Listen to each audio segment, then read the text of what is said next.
भक्त जो चल रहा है, इस जन्म भी सुधार दिया और दूसरे जन्म में अपने परम मित्र भी बना लिए। ये सब भगवान की कृपा से ही उनकी शरण में आने से, जो एक बार उनकी शरण में आ जाता उसका जीवन धन्य हो जाता है। दोनों ही कन्हैया के भी भक्त, एक कान्हा का भक्त, एक श्री राम भगवान का मित्र बने। भक्त भी तो थे ही, मित्र तो बाद में हुए। दोनों को तो मैं बताया ही कई बार भजन, सॉरी देखते ही दोनों वृंदावन धाम चले गए, उनका मिलन हुआ दोनों। तुम कहाँ से आए हो? हम तो द्वारकापुरी से आए। तुम कहाँ से आए हो? श्रृंगवेरपुर से आए। तुम कौन? हम राम भक्त हैं। तुम कौन? हम कृष्ण भक्त। कन्हैया के सामने बैठ करके दोनों इतना सुंदर भजन गाया। अपना गोपालों ने, गोस्वामी ने श्रृंगार भी अद्भुत कर रखा था कन्हैया। ऐसी जरी की पगड़ी पहना रखी, सुंदर वस्त्र, सुंदर स्वरूप देख करके दोनों गदगद हो गए। श्रृंगवेरपुर वाला कह रहा हमने तो पहली बार दर्शन किए वृंदावन। नहीं भैया हमने तो कर चुके, ठीक है तुमने कर लिए तो हम भी कर रहे हैं आज। देखते ही मन उनका उमंग लेने लगा और जरी की पगड़ी को देखकर तो गदगद ही हो गए। जरी की पगड़ी बांधे सुंदर आँखों वाला, कितना सुंदर लागे बिहारी, कितना सुंदर लागे बिहारी, कितना लागे प्यारा, कितना सुंदर लागे बिहारी, कितना लागे प्यारा। तेरे कानन कुंडल सोहे, तेरे कानन कुंडल सोहे, सिर मोर मुकुट विराजे, सिर मोर मुकुट विराजे। सखियां पगली होती जब जब, सखियां पगली होती जब, तेरे होठों पे बंसी बाजे, तेरे होठों पे बंसी बाजे। चंदा मेरा सामरा, चंदा मेरा सामरा, तारे हैं ग्वाल वाला, तारे हैं ग्वाल वाला। कितना सुंदर लागे बिहारी, कितना लागे प्यारा। जरी की पगड़ी बांधे सुंदर आँखों वाला, कितना सुंदर लागे बिहारी, कितना लागे प्यारा। तेरी लट लट के घुंघराली, तेरी लट लट के घुंघराली, तेरे काले काले बाल, तेरे काले काले बाल। सुंदर श्याम सलोनी तेरी, सुंदर श्याम सलोनी तेरी, टेढ़ी मेढ़ी चाल, सुंदर श्याम सलोनी तेरी, टेढ़ी मेढ़ी चाल। हवा में सर सर करता जाए, तेरा पीतांबर लहराए, हवा में सर सर करता जाए, तेरा पीतांबर लहराए। देखे यशोदा, देखे यशोदा माँ का वैभव, देवों का मन ललचाए। देखे यशोदा माँ का वैभव, देवों का मन ललचाए। कितना सुंदर लागे बिहारी, कितना लागे प्यारा। जरी की पगड़ी बांधे, जरी की पगड़ी बांधे, सुंदर आँखों वाला, कितना सुंदर लागे बिहारी, कितना लागे प्यारा। तू मुख पे माखन मलता, तू मुख पे माखन मलता, तू बल घुटनों के चलता, तू बल घुटनों के चलता।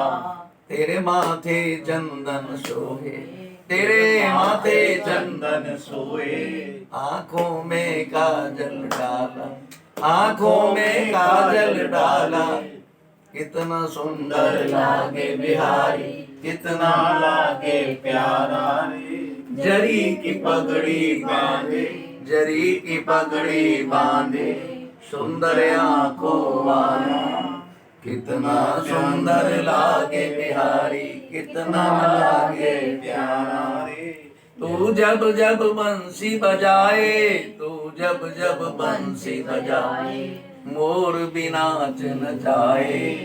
तू जब जब बंसी बजाए, मोर भी नाच नचाए। यमुना लहरें लेती जब जब, यमुना लहरें लेती जब जब, कोयल कूकू गाए, कोयल कूकू गाए। तेरे हाथ में बंसी सोहे, तेरे हाथ में बंसी सोए, गल बेजंती माला रे, गल बेजंती माला रे। कितना सुंदर लागे बिहारी, कितना लागे प्यारा। जरी की पगड़ी बांधे, जरी की पगड़ी बांधे, सुंदर आंखों वाला रे। कितना सुंदर लागे बिहारी, कितना लागे प्यारा। बोलिए सत्यनारायण भगवान की, श्यामरे सरकार की, श्री राधा रानी की। दोनों को बड़ा आनंद हुआ, स्वरूप को देखते ही गदगद हो गए। परम भक्त थे भगवान। अब तीसरे अध्याय में प्रवेश करने जा रहे। प्राचीन काले रपसोतम मही सत्य, जितेंद्रियम सत्यवादी। पहले समय में बहुत सुंदर स्वरूप राजा का, बहुत सम्राट था और बहुत ही बड़ा दानी पुरुष। नाम तो उनका मुख था, लेकिन घर में संतान नहीं है। ये बड़ी उनके सामने विडंबना है, बहुत बड़ा कष्ट है। एक सारी पृथ्वी का सम्राट हो और औलाद न हो, कितना भारी कष्ट हो सकता है उसकी आत्मा, बहुत भयंकर कष्ट। प्रभु आपने इतना बड़ा धन दे दिया, कि साम्राज्य दे दिया सारी पृथ्वी का, लेकिन एक औलाद तो दे दी। एक ही पुत्र बहुत था, यही चिंता उनकी आत्मा में रहती है। उनकी जो महारानी पत्नी थी, कमलावती नाम था। कमलावती से बोले, देखो महारानी, गुरुदेव के पास गुरु महाराज ऐसा निर्णय देंगे वही होगा। उनके चलते आश्रम की तरफ दोनों प्राणी गुरु जी के पास गए आश्रम में। महाराज ने तो ये भी कहा था, चलो शत्रुघ्नि सेना ले चलते, रथ भी सजवा लेते। नहीं नहीं, रथ नहीं, नंगे पैरों से चलेंगे, कुछ लेने के लिए जा रहे हैं गुरुदेव से। दोनों प्राणी नंगे पैरों से चले जा रहे हैं। गुरुदेव समाधि में ध्यान में बैठे, बहुत देर तक तो ये बैठे ही रहे दोनों के तरफ। भगवान प्रभु की समाधि जागी, यानी गुरुदेव की। देखा राजा भी, रानी भी बैठी, तो कैसे पधारे? महाराज जी आप सब जानते ही हो, आपसे तो कुछ भी नहीं छुपा हुआ, संतान के लिए आए हम तो तुम ऐसा करो, एक नदी के किनारे पे भगवान की कथा करा दो, तुम्हारे घर में संतान हो जाएगी, ब्राह्मणों को वहीं बुला लो। ठीक है महाराज। गुरुदेव की आज्ञा से पहले महलों में नहीं गए, सीधे नदी किनारे, भद्रशिला नदी, वो तो उनके किनारे पे ही है, नगर के बिल्कुल नजदीक है। कल कल नादनी भद्रशिला नदी की पावन कृपा से नदी किनारे जाकर के आसन लगा दिए, ब्राह्मण बुला लिए, कथा करानी शुरू कर दी। साधु नाम के बनिया भी आए वहां पर। अब बनिया ने जो कथा सुनी, थोड़ा मन पवित्र हो गया। महाराज जी आप किसी लिए करा रहे हैं? राजा बोले, भैया मेरे घर में संतान नहीं, मैं तो संतान के लिए कथा करा रहा हूँ। तो महाराज जी संतान तो हमारे घर भी, तो तेरे को विधि बता देता हूँ, जा अपने घर पे कर लेना। ठीक है महाराज, मैं घर पे ही कराऊंगा। थोड़ी देर बैठा ही तो, ज्यादा तो सत्संग में बैठता ही नहीं किसी के कहीं भी। ये तो अचानक भगवान की कृपा हो गई। कछुक काल की जय सत्संग, थोड़े समय किया, थोड़ा सा मन, थोड़ा ही मन पवित्र हुआ है। आकर के पत्नी से बोल, तस्य भार्याम लीलावती, पत्नी का नाम लीलावती था। बनिया ने कहा, देखो जी घर में संतान हो जाएगी, कथा कराएंगे। धर्मज्ञ पत्नी ने, धर्मात्मा पत्नी बोली, नहीं नहीं, पहले ही करा दो, अच्छा फल मिले। लेकिन जिसके हृदय में लोभ बैठ जाए, लोभ धर्म की तरफ कहाँ जाने के, कि लोभ तो बहुत ज्यादा ही विनाशकारी मनुष्य के लिए, बहुत कष्टदायक है। भगवान स्वयं शांति दूत बन करके दुर्योधन, और दुर्योधन से ये भी कह दिया कि इनको हम 5 गांवों से ही समझा लेंगे, बस यही 5 काम ले दो इनको। दुर्योधन अपना भाग्य संभालते रहो तुम सारा कुछ। लेकिन दुर्योधन की तो बुद्धि दुर्योधन जैसी दुष्ट बुद्धि है। उसने कहा, नहीं नहीं, मैं केशव बिना युद्ध के कुछ नहीं दे सकता है। सुक्षित रामदास बिना युद्ध केशव है, सुई की नोक के बराबर भी नहीं दूंगा, नहीं बिना युद्ध के। ऐसा विनाश का समय है। लोभ में डूब गया, 5 गांव दे देता काय को महाभारत। लेकिन लोभो नाश शिकरणम, कि लोभ ही तो विनाश करा देता है इंसान। नहीं किया, बनिया ने कह दिया जब भी कृपा हो जाएगी तो जब कन्या हो जाए पुत्र होता कराऊंगा। भगवान बोले भैया ऐसे एक संतान तो देनी पड़ेगी। भगवान की कृपा से बनिया की स्त्री लीलावती धर्मपर्ण हुई, गर्भ को धारण किया, संतान भी प्राप्त हुई। 10वें मासी कन्या रत्न में जायते भवे, 10वें महीने इतनी सुंदर कन्या, इतनी सुंदर जैसे देवलोक से कोई देव कन्या ही प्रकट हो गई। देख करके गदगद हो गए दोनों। ब्राह्मणों को बुलाया, ब्राह्मणों ने भी नाम कलावती रखा। तो भी जान की वृद्धावस्था में बनिया कन्या बहुत श्रेष्ठ प्राप्त हुई, कन्या रतन है, कलावती नाम रखी। भगवान की कला से आई है, नाम तो रखवाती है लेकिन कथा करने की कोई विचारधारा नहीं है बनिया। लोभ में डूबा हुआ प्राणी कहाँ एकदम से धर्म के मार्ग पे आ सकता है।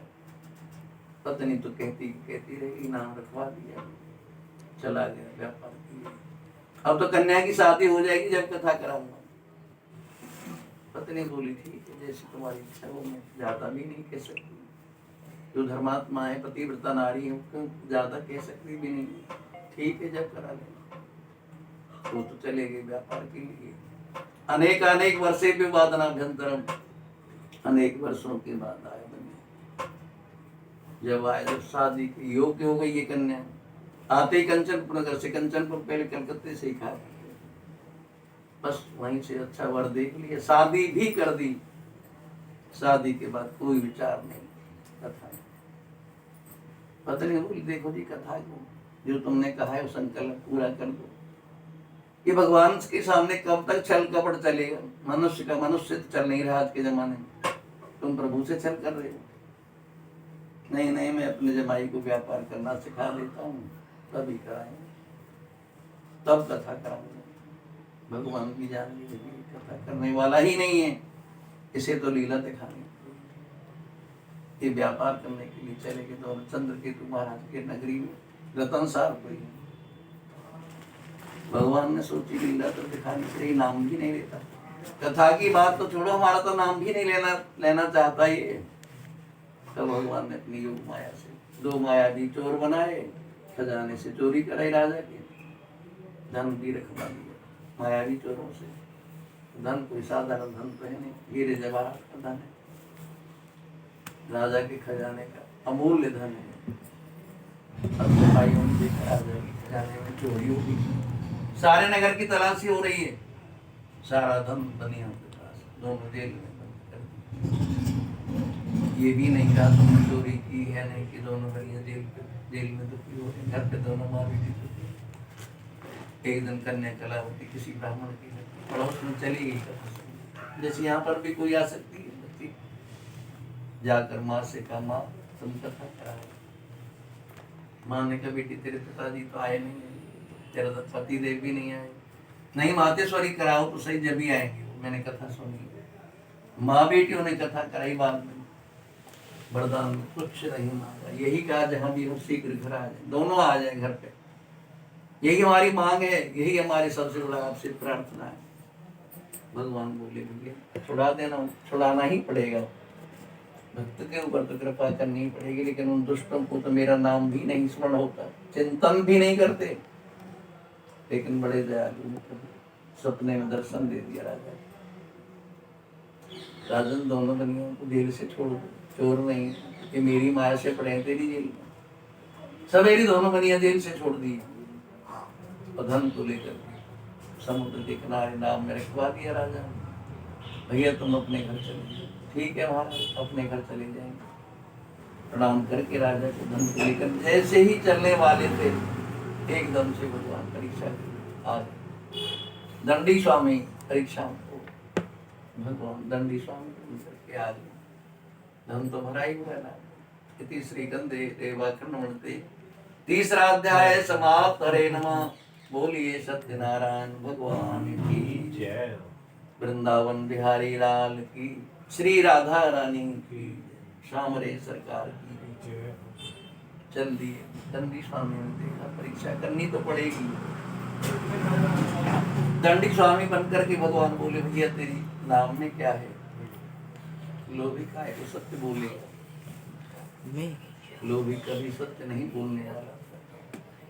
उसने कहा तो अब तो कोई रास्ता नहीं है, संत को बता दिया मैंने महाराज जी को धन है तो कुछ ना कुछ आश्रम के लिए मांगे, यज्ञशाला के लिए मांगे, झूठ बोल दिया। पहले से पहले झूठ की भूमिका बना ली।